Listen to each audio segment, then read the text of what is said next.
House গত 22 তারিখে যে হাউস হওয়ার কথা ছিল সেটা ক্যান্সেল করার জন্য যে প্রচেষ্টা চলেছিল কলকাতা কর্পোরেশন থেকে,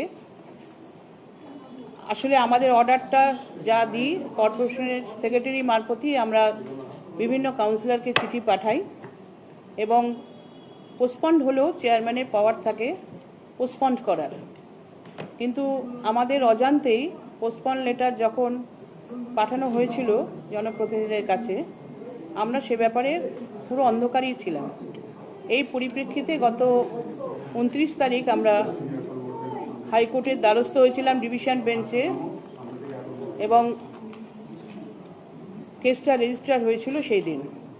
হিয়ারিং ছিল গত ডিভিশন বেঞ্চের, ভ্যাকেশন চলছে এখন, গতকাল 3 তারিখ। সেখানে কোর্ট মোটামুটি বলেছেন যে চেয়ারম্যানেরই পাওয়ার হাউস ডাকার, এবং আমাদের সেখানে জিজ্ঞেস করা হয়েছিল যে লয়ার আমাদের যারা ছিলেন উপস্থিত যে আমি কবে হাউস ডাকতে পারি।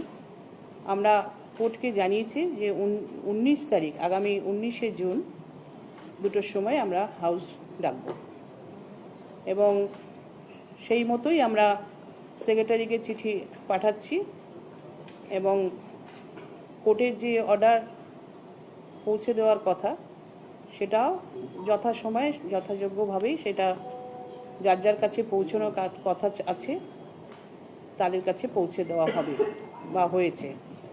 সুতরাং এই পরিপ্রেক্ষিতেই আমরা আগামী 19 তারিখ সবাই আমরা হাজির থাকব।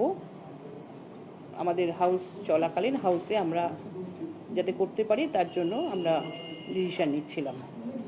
এর বাইরে আর কিছু বলার নেই আজকে। একটা বিষয়, আজকে যেমন পুরসভার কমিশনারকে বলা হয়, জিজ্ঞাসা করা হয় যে গতকাল হাউসের ব্যাপারে হাইকোর্ট থেকে অনুমতি দেওয়া হয়েছে চেয়ারপারসন যে এটা চালনা করতে পারবেন, উনি বললেন এটা সাবজুডিস ম্যাটার, কিন্তু গতকাল তো এটা রিলিজ দিয়ে দেওয়া হয়েছে এবং বলে দেওয়া হয়েছে, তারপর উনি বলছেন সাবজুডিস ম্যাটার। তাহলে কি এবারও সেই বিতর্ক থাকবে? সেটা আগামী 19 তারিখে বলা যাবে, আজকে বলার কিছু স্কোপ নেই। ইচ্ছে প্রকাশ করেছেন নিজে পদত্যাগ করবেন মেয়র পদ থেকে। আমি তো মেয়র নই, সুতরাং আমি কি করে বলবো?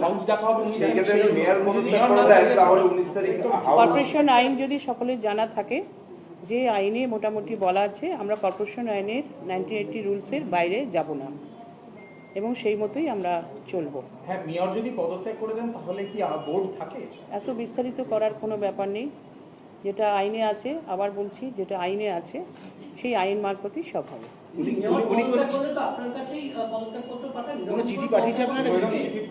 এখন তিনি যদি আমাকে এখনো অবধি পাঠাননি,